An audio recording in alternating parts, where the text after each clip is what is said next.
I remember times, I remembered all the where I lived, he would come home at night and the garage was right over, my bedroom was right next to the garage.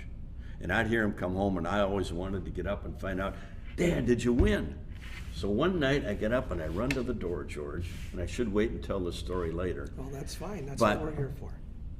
He had wrestled a match with Gorgeous George. And Gorgeous George at that time, Vern had made a commitment that if he didn't beat Gorgeous George in 15 minutes, he would shave his head. If he beat Gorgeous George had to shave off those golden locks. So I go to the door, Dan, to let my dad in. There's no window in the door, and it's about 3:30 in the morning. And I opened the door, and geez, I jumped back, scared the heck out of me. Here was Vern standing. At that time, he had a full head of hair, but now it was all shaved off. So he didn't beat Gorgeous George in 15 minutes, but it scared the heck out of me.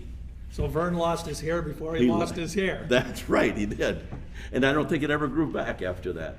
Well, the interesting thing about those stories, too, and that was the fun part, any of the boys in the business during the 50s and the 60s, during those travel days, they'll tell you when you sit down and talk with them, Greg, that the road stories and the camaraderie and the companionship that they shared, you know, for many times, your car full of wrestlers was all you had between you and the road and the next town. And you did your matches and then you went to the next town. And I think so many of them have a lot of stories. And hopefully during the course of our show here in coming weeks and months, we're going to be able to share some of those stories too. Well, we will, and there's a lot of great stories. But George, let's get to what we're here for. I want to show, George helped develop this. George is a collector, an unbelievable museum in his house. I know you didn't want me to tell everybody that. No, that's fine. But when did you start collecting? I started collecting wrestling memorabilia around 1959-60. And you go back as far as what? 1949. And I've been to his museum, and it is absolutely phenomenal, like nobody else in professional wrestling has. So when I got this idea about running wrestling camps and trying to bridge this gap between the old wrestling and the new wrestling, and really tell you who the real stars were of professional wrestling that built this groundwork for the guys today, I went and talked to George, and he didn't want to do this with me at first. It took a lot of coaxing. Well, you know, Greg, here's kind of the story.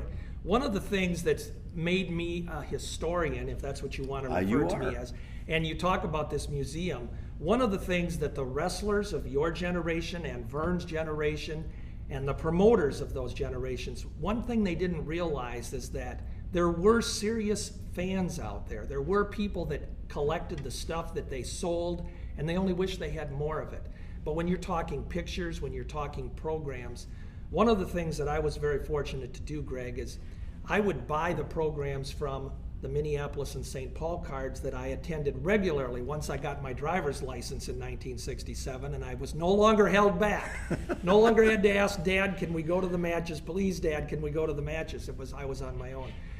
But what was unique about that is I would buy 12 or 15 programs. And back in those days, they were, 15 cents a quarter, 35 cents.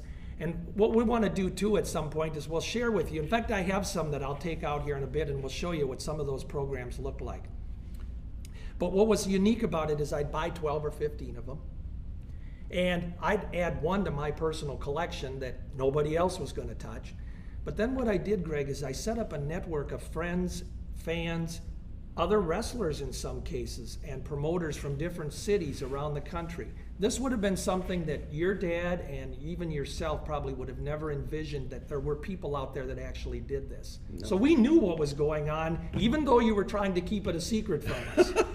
But we'd know that, I'd find out that when I get my St. Louis program that Ernie Ladd and somebody are teamed up, and then last night in Minneapolis they wrestled each other. We knew that. But what really helped me with my collection, Greg, was I would send a program to my correspondent in Dallas, Texas.